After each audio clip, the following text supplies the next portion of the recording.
Okay, how we doing, folks? It's Friday, April 15th, 2016, here on the Rich Van Tassel channel. We are giving you our NBA Postseason Awards right now. We will be giving the honors later, and we will also be doing a player profile today, player focus. Only players in the playoffs now as we move on with that. So we'll get right into it. Very easy one for the MVP. Of course, it's Stephen Curry this year. Over 30 points per game. Led the Golden State Warriors to the best record in NBA history at 73-9. Made over 400 three-pointers this season. An absolute sensational year for Steph Curry. Very much an easy one.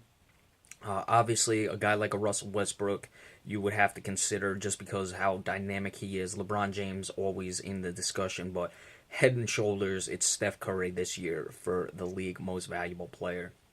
Our defensive player of the year, my vote is going to Hassan Whiteside, the center of the Miami Heat. Kawhi Leonard obviously has to be in consideration as well, but you look at Hassan Whiteside, 11.8 rebounds, 3.7 blocks per game. He was an absolute force in the middle for the Miami Heat. So Hassan Whiteside, your defensive player of the year for 2015-2016. My sixth man of the year, now I did the video a couple weeks ago. Nothing has changed since then. It is Enes Kanter, the backup center for the Oklahoma City Thunder. Of course, we looked at Kanter. He was only averaging just a little over 20 minutes per game. And his stats were very impressive for a guy who was only getting limited minutes. Of course, I had said in the video I thought he had outplayed Serge Ibaka this year, but you look 12.7 points, 8.1 rebounds per game in just over 20 or just at 21 minutes per game exactly. So Enes Kanter, a very easy one. Of course, Evan Turner was in the discussion, Jeremy Lin, and we were talking about when we did that video how I was only really considering guys from winning teams, especially for the Sixth Man of the Year award race, because players on lesser teams can certainly inflate their numbers. So Enes Kanter, the Sixth Man of the Year. The most improved, C.J. McCollum of the Portland Trailblazers, easy one there. Jay Crowder was in the discussion, but C.J. McCollum's numbers were simply too good to not give it to him, even as good as Jay Crowder had improved this year. So C.J. McCollum, the most improved player. Coach of the Year, again, we did a video on this. Nothing has changed since then. It's Terry Stotts of the Portland Trailblazers. Many people would think it's Steve Kerr, Luke Walton, maybe a split award. Again, I talk about expectations. That Warriors team won 67 games last year. They really only improved on it by 6. This team in Portland was expected by many to finish very low, especially after the loss of LaMarcus Aldridge. Certainly, Damian Lillard has a lot to do with how well they played this year, but Terry Stotts has to be the coach of the year in my estimation. He did too well with a team that wasn't expected to go very far.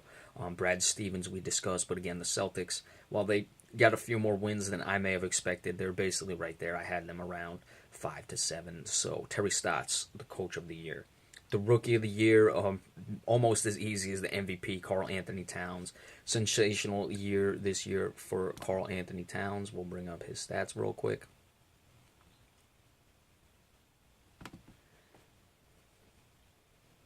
Yeah, 18.3 points, 10.5 rebounds, incredibly impressive, and almost 2 blocks a game at 1.7. So things certainly looking up for the Minnesota Timberwolves, who finished the year very well. Let's see if they can make some noise the next year with Andrew Wiggins, who was the Rookie of the Year previously. Karl Anthony Towns, congratulations to him. Executive of the Year, Stan Van Gundy, who is also the head coach of the Detroit Pistons. He's had a lot of personnel decisions. He's done a very good job.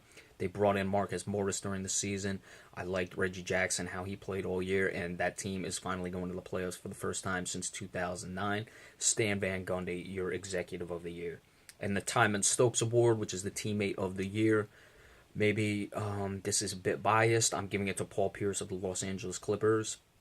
Now, before people knock me because of how much of a Celtics fan I am, remember, look at what happened with the Washington Wizards this year. That's a big thing to look at when discussing Teammate of the Year. That team I expected to take a rise. They went to the second round of the playoffs, won a few games in the second round of the playoffs last year. Certainly some injuries may have derailed them. I thought they had learned enough from Paul Pierce to move on. Certainly they did not, and they missed the playoffs this year. You had guys who were injured, so I don't think they were able to navigate the way through. And the Los Angeles Clippers have certainly had their turmoil this year with Blake Griffin, and I think Paul Pierce's guiding influence really helped in that regard. So that's why Paul Pierce is the Timon Stokes Award winner. All right, so there are your awards editions. We're going to do the player focus next. Then we will be coming back with the honors. So stay tuned for just a minute, and we will be right back. Thank you all so much.